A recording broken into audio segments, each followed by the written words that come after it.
Assalamualaikum guys, welcome back to my new video. Today I will be teaching you guys how to multiply two matrices using calculator. जैसा कि आपको पता है कि हम आज दो मैट्रिसेस को मल्टीप्लाई करने का तरीका सीखेंगे। तो सबसे पहले हमें मल्टीप्लिकेशन मैट्रिक्स की मल्टीप्लिकेशन का रूल पता होना चाहिए। तो जैसा कि हमें पता है कि हमारे पास दो मैट्रिसेस है, matrix A and matrix B. तो दोनों को मल्टीप्लाई करने के लिए पहले की नंबर ऑफ़ कॉलम्स दूसरे की नंबर ऑफ़ रोज़ के इक्वल होना चाहिए। अगर इक्वल नहीं होगा तो हम दो मैट्रिसेस को मल्टीप्लाई नहीं करा सकते, और उनका जो प्रोडक्ट, उनका जो आंसर आएगा वो पहले की नंबर ऑफ़ रोज़ और दूसरे की नंबर ऑफ़ कॉलम्स की डायमेंशन का आएगा। तो जैसा कि हमारे पास अभी ये क्वेश्चन अवेलेबल है जिसमें हमने दो मैट्रिसेस लिए हैं। मैट्रिक्स ए जो है उसका ऑर्डर जो है वो 3/3 का है।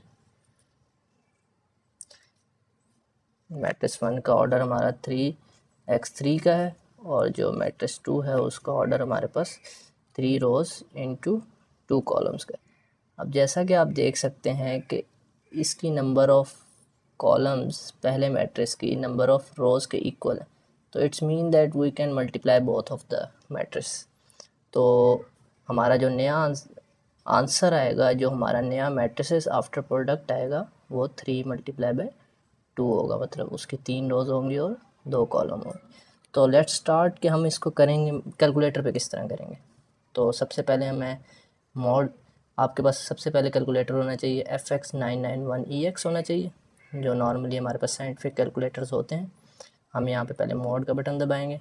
मॉड में यहाँ पे 6 नंबर पर मैट्रिक्स का ऑप्शन आ रहा है, तो हम 6 प्रेस करेंगे।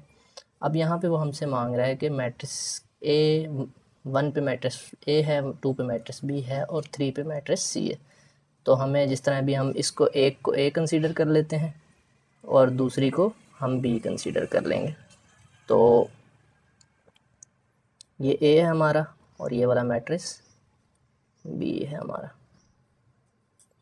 थोड़ी राइटिंग थोड़ी सी ख़राब आ रही है। अच्छा, मैट्रिक्स ए में हम पहले 1 प्रेस करेंगे। अब हमें पहले मैट्रिक्स ए का जो है ऑर्डर पता होना चाहिए। जैसा कि हमें पता है कि इसका ऑर्डर 3/3 का है, तो हम 1 प्रेस करेंगे क्योंकि 3/3 1 पे है, तो हम 1 प्रेस किया। अब हम उस पर वैल्यूज़ डालेंगे। पहले 9, फिर 5 है, फिर हमारी 2 वैल्यू है, फिर हमारी 1 है, फिर हमारी 8 है, फिर हमारी 5 है, फिर हमारी 3 है, फिर हमारी 1 है, फिर हमारी 6 है। जब हमने पूरी मैट्रिक्स की वैल्यू डाल दी तो उसके बाद हम AC बटन दबाएंगे। फिर हम शिफ्ट, अब हमें मैट्रिक्स बी की वैल्यू पुट करनी है तो हम दबाएंगे शिफ्ट।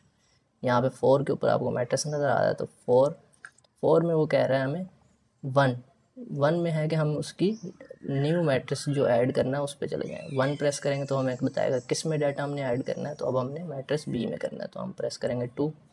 अब मैट्रिक्स बी का हमारे पास ऑर्डर क्या था, 3 रोज़ 2 कॉलम, मीन्स 3 × 2, तो मीन्स हम 2 प्रेस करेंगे। अब वो हमसे उसकी वैल्यूज़ पूछ रहे हैं, तो वैल्यूज़ पुट करते हैं। 3, 2, 1 इक्वल्स 4 इक्वल्स 5 इक्वल 3 इक्वल। अब जैसा कि हमने दोनों मैट्रिक्स की वैल्यू पुट कर दी है, तो हम इसको AC का बटन दबा देंगे।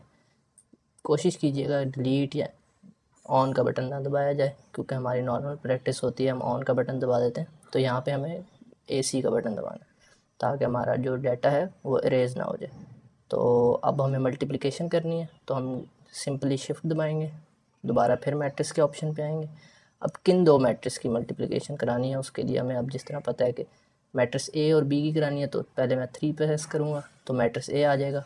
मल्टीप्लाई का बटन दबाऊँगा, फिर मैं शिफ्ट दबा के मैट्रिक्स पे आऊँगा, और मैट्रिक्स बी की करानी है वो हमें 4 पे अवेलेबल है, तो मैं 4 प्रेस करूँगा, और मैं जैसे ही इक्वल्स प्रेस करूँगा तो ये हमें आंसर दे देगा। जैसा कि हमने यहाँ पे फाइंड किया था कि आंसर हमारा जो है वो 3 कॉलम्स 3 रोज़ और 2 कॉलम्स में आएगा। तो ये देख लें, 3 रोज़ 2 कॉलम, 42, 44, 36, 49, 40 और 28।